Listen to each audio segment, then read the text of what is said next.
He thought he was arresting just another black man on the street. No crime, no questions, just cuffs. But days later, the officer stood frozen as that same man walked into the station, not as a suspect, but as his new boss. What started as racial profiling became a lesson in power, justice, and reckoning. The sun sat low over the town of Westbridge, casting a haze of burnt orange across the cracked sidewalks and brick storefronts that lined Main Street. It was the kind of town where not much changed, and the things that did usually went unnoticed. The flags waved at every street corner. The coffee shops still served day-old pastries, and the police station stood like a fortress of authority in the center of it all. For Officer Brett Harmon, a 10-year veteran of the Westbridge Police Department, it was just another Tuesday. He patrolled the streets with a quiet sense of pride, wearing his badge like armor and his assumptions like certainty. He believed he had a good read on people, especially on who didn't belong. That afternoon, as traffic lulled and radios hummed low, Brett spotted a young black man standing outside a corner store near Jefferson and Elm. He was tall, broad-shouldered, dressed in a sharp gray button-down and slacks, holding a phone to his ear while glancing around the street. Nothing about his behavior was suspicious, unless viewed through a lens already smeared with bias. Brett slowed the cruiser, rolled down the window, and watched the man closely. To him, the tailored clothes didn't signal professionalism. They looked like an act, a costume, and the phone call, likely a cover. The officer had seen it all before, or so he believed. With little hesitation, he flipped on his lights and pulled up alongside the man. Within minutes, the man was being questioned. First about his presence, then his identification, then about alleged loitering. The man remained calm, his voice low and measured, but Brett felt the tension in his posture and mistook it for resistance. It didn't take long for the cuffs to come out. A crowd gathered slowly, watching as the man, confused but composed, was searched and pushed into the back of the cruiser. Some pulled out phones. A few shook their heads. One woman muttered something under her breath and turned away. It wasn't the first time they had seen a black man arrested without cause, and it likely wouldn't be the last. At the station, the booking was cold and clinical. The man gave his name, Marcus Avery, no middle name, no aliases, no criminal record. His ID checked out, no warrants, no priors, no reason to be held. But by the time those facts made their way to Brett's desk, Marcus had already spent 2 hours in a holding cell. His wrists marked from the cuffs, his shirt creased from the floor. The station buzzed with usual routine, dispatch calls, coffee runs, quiet conversations, but something hung heavy in the air. A kind of discomfort that comes when the truth is about to eclipse assumption. Marcus was released shortly after the checks cleared. No apology, no explanation. Just a nod and an open door. Brett didn't even make eye contact. He told himself the system had worked, that mistakes happen, that his job was to stay vigilant. But something in his gut churned as Marcus walked out. Head high, shoulders square, without saying a word. What Brett didn't know, what no one in that station knew, was that Marcus Avery hadn't just been passing through town. He wasn't lost. He wasn't out of place. He had been early, 3 days early in fact. Marcus Avery was the newly appointed chief of police for Westbridge, set to be officially announced at Friday's press conference by the mayor herself. It was a quiet appointment, made under pressure from civil rights groups and community leaders who had long demanded reform. Marcus had been chosen for his record, clean, impressive, and shaped by years of service in cities far more complicated than Westbridge. He was known for leading with dignity, structure, and accountability, and he had come to town early, not to assert authority, but to observe, to feel the rhythm of the town before stepping into power. He had chosen to dress modestly, walk the streets alone, and learn the community not from behind a podium but from the pavement. The result? A wrongful arrest. By the very department he was about to lead. The days that followed were quiet on the surface. Brett didn't mention the incident to his colleagues. He had written it off internally, convincing himself that Marcus had been evasive, that the response had been procedural. But a part of him knew, deeply, bitterly, that something had gone wrong, and that he had been the reason. Friday arrived like a storm waiting to break. Officers gathered at the station in dress uniform. Local news vans lined the street. The mayor, stiff and smiling, stood at the podium flanked by flags and badges. And then Marcus Avery appeared, no longer in slacks and sleeves, now in uniform. The gold badge gleamed on his chest, and Brett Harmon felt the weight of recognition settle like a brick in his stomach. This wasn't just the man he had arrested. This was now his boss. The press conference concluded with the kind of polite applause reserved for city events no one dares openly question.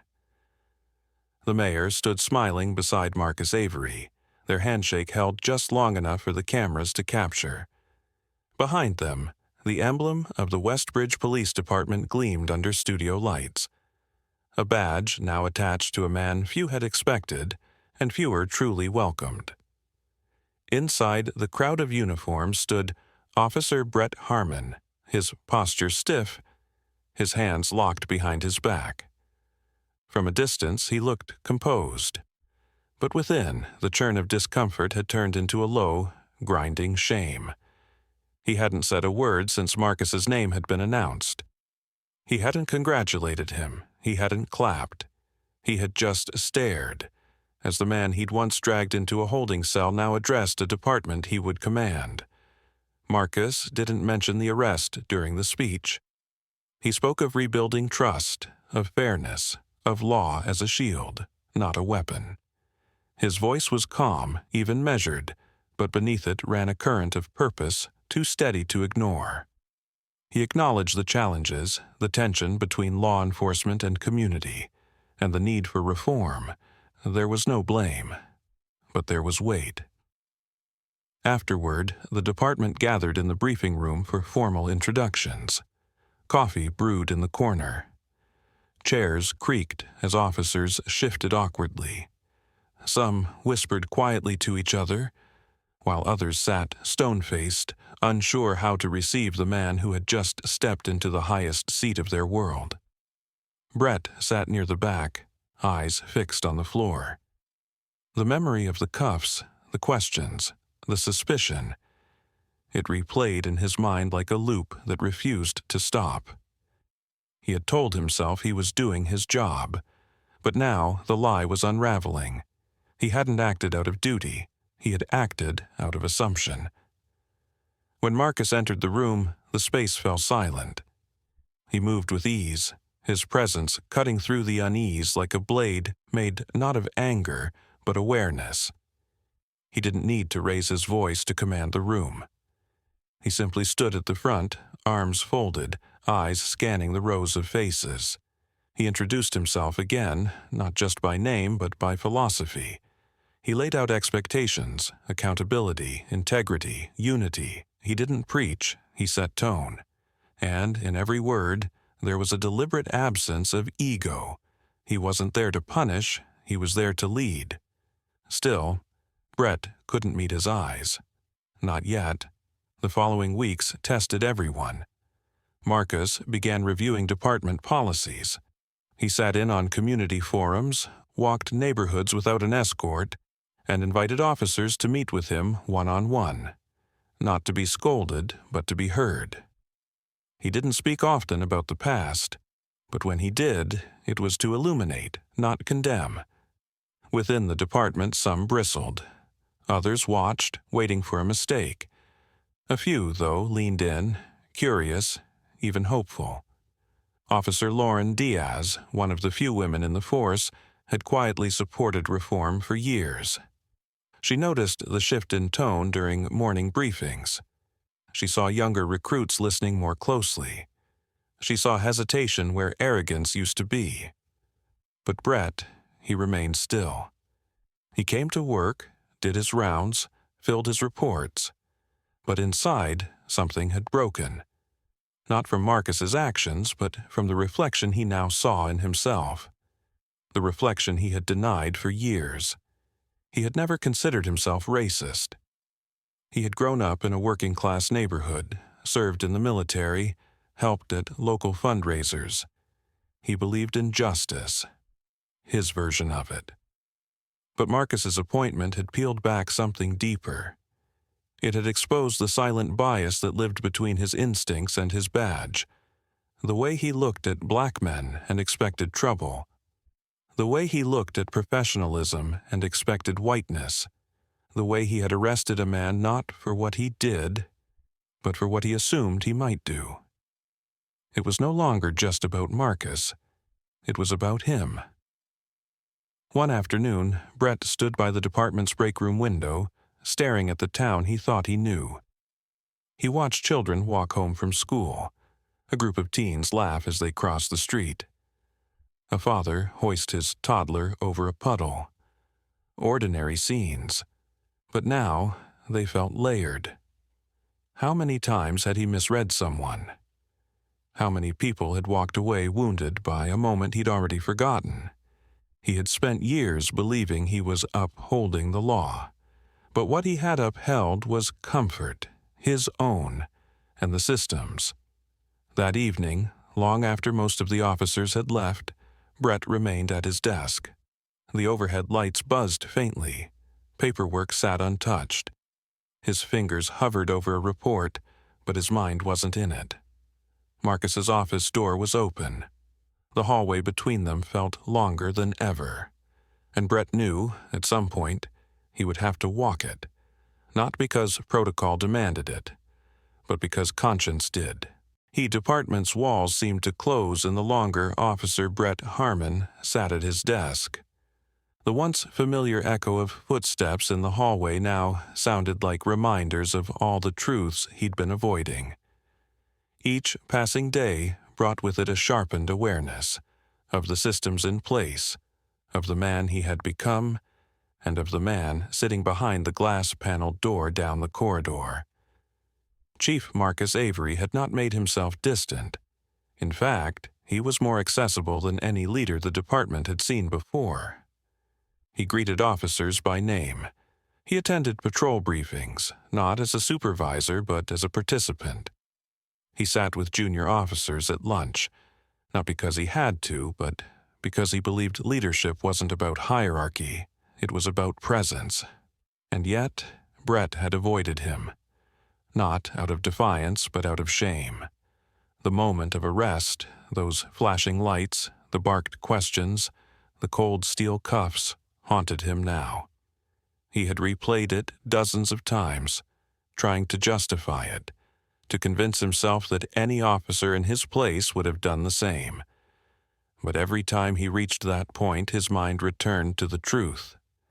Marcus had done nothing wrong, and Brett had acted out of assumption, not evidence. Now, the only thing between him and the conversation he needed to have was the distance of a few steps. But shame is a heavy thing. It anchors the feet even when the heart is ready to move. Late one Thursday evening, the department had thinned. A storm had rolled through town, and most of the officers had clocked out early. Brett remained, as he often did, using the quiet to catch up on paperwork he hadn't touched during his shift. But the paperwork never held his attention.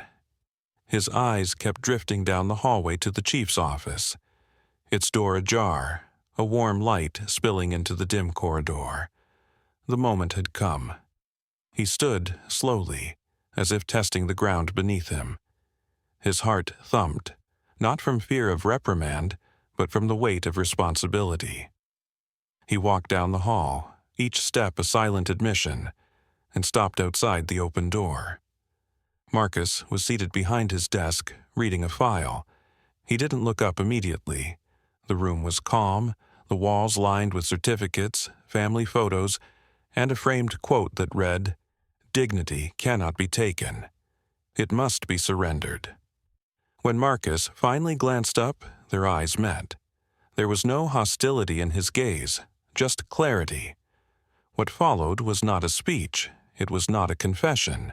It was not a grand gesture. It was simply two men facing what had once gone unspoken. Brett stepped inside and sat across from Marcus without invitation. It was not needed. The silence between them was dense but not hostile, the kind of silence where truth has more power than words. He didn't need to recount the incident. Marcus knew it well. He didn't need to ask if Marcus remembered. Of course he did. And yet, in that quiet space, the presence of accountability was felt more than expressed. Brett didn't speak right away, not because he didn't have the words, but because the words finally meant something. And when they came without defense. He spoke of how he had viewed people, of how unconscious bias had worn a badge on his chest as much as the metal one pinned to his uniform. He spoke not to excuse, but to expose. And for the first time, he allowed himself to say what he had refused for so long. He had been wrong.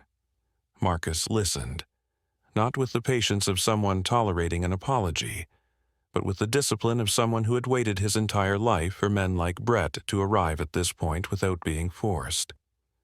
When Brett finished, there was no ceremony, no forced reconciliation. Marcus simply nodded, as if acknowledging a difficult chapter that had finally been read aloud. Then Marcus stood and extended his hand, and Brett shook it. Not because it was the right thing to do, but because it was the necessary thing to do. In the weeks that followed, Brett changed, not dramatically, not loudly, but visibly. He became more present in community meetings. He began listening where he used to speak. He read what he had once ignored. He challenged jokes he would have once laughed at. And when a rookie officer detained a young black teen on a flimsy suspicion, Brett stepped in. Not as a critic, but as a guide. He was not trying to be redeemed. He was trying to be better. The department itself began to shift too. Under Marcus's leadership, diversity training became more than a formality. Community engagement became part of patrol assignments. School programs were launched to teach kids their rights and to introduce them to officers who looked like them, who respected them. Marcus didn't erase the department's past. He acknowledged it. He didn't vilify the officers who had faltered. He challenged them to rise. He believed in second chances, not for those who repeated mistakes, but for those willing to confront them. And as months passed, Westbridge changed. Slowly. Westbridge didn't transform overnight. No town ever does. But the quiet changes had become undeniable. A new mural appeared near the town square, painted by local teens, showing hands of every shade reaching upward beneath the words, "We all rise together." Patrol cars began making regular stops not just at hotspots, but at community centers and schools. Conversations replaced assumptions, and the department that once led with suspicion now began learning to lead with presence. Chief Marcus Avery became more than a leader in uniform. He became a figure of measured strength, respected even by those who, at first, struggled to accept him. His methods weren't flashy. There were no sweeping overhauls. Instead, he shifted the culture like wind shifts a forest, slowly, persistently, and with purpose. He wasn't interested in revenge, and he never played the victim. He had experienced enough injustice in his life to know that accountability didn't come from humiliation. It came from responsibility. So he built a department where integrity wasn't just expected, it was nurtured. Officers were challenged to think critically. Bias wasn't denied, it was confronted. The culture began to grow, like something long buried finally getting water. And at the center of that quiet revolution stood Officer Brett Harmon. No longer the man who had acted on impulse, no longer the man who hid behind protocol. He had changed, not through fear of exposure, but through the discomfort of recognition. His growth wasn't grand, and it wasn't public. It happened in the everyday moments. The conversations he now approached with care. The arrests he now questioned with deeper thought. The silence he no longer allowed to sit unchallenged in locker room corners. He was no hero, but he had stopped being a hazard, and that mattered. One fall morning, Brett arrived early for shift briefing. The sky outside was the soft gray of coming rain. The station hummed gently, copiers running, radios chattering, coffee brewing in the corner. He took his usual seat in the second row of the conference room. On the wall hung a new edition, a framed photograph from the town's community policing event a few weeks prior. Children posed with officers beside bounce houses and basketball hoops. In the center stood Marcus, crouched with a young boy on his shoulders, smiling like someone who had finally found peace in a place that once denied him. Brett stared at the image for a long while. Not out of envy, not out of guilt, but with quiet gratitude that the man in the photo had chosen to stay, when he could have turned his back and walked away. That day's briefing was short. A few traffic updates, some staffing changes, and then a pause, an intentional silence as Chief Avery stepped forward to address the room. He stood calm, as always. His presence didn't ask for attention. It commanded it. He began to speak about reflection, not the kind written in end-of-year reviews or departmental reports, but the kind that lives in the mirror. He spoke about the badge and what it meant to wear one, how it amplifies who you are, not hides it, how it doesn't erase prejudice, it magnifies it, and how leadership isn't defined by authority but by courage, the courage to admit when you've been wrong, and the discipline to make sure you don't stay there. His words weren't aimed at anyone, but Brett felt them settle in his chest like a truth he had been waiting to hear spoken aloud. As the briefing ended, the officers stood and filed out. Some returned to their routines. Others lingered in quiet thought. Brett remained seated. He didn't need another conversation with Marcus. He had already had the one that mattered, with himself. Over the next few months, Marcus continued shaping the department, not by changing everything at once, but by investing in people who were willing to change themselves. He started mentorship programs, supported trauma-informed policing training, and built a database that tracked not just crime, but community engagement. One of the most powerful moments came not in uniform, but in plain clothes. Marcus attended a town hall, unannounced, and sat in the back row. A woman stood and began sharing her story about her son, a young black boy who had been stopped and questioned without cause. She spoke with pain, but also with hope. She said the department felt different now, that the same boy who had once come home afraid now waved to officers from the porch. She didn't know Marcus was in the room, and that was how he preferred it, because real change doesn't demand to be seen. It reveals itself in how people feel when they think no one is watching. Years later, Marcus's time as chief would be remembered not for the arrest that began it, but for the culture he left behind. A culture where truth wasn't feared and growth wasn't punished. A culture where officers wore their uniforms with pride, but learned to wear their humility with even greater care. And Brett, he would become a trainer, not just of tactics, but of awareness.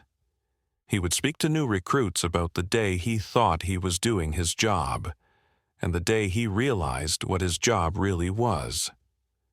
Not control, not assumption, but service. And that made all the difference.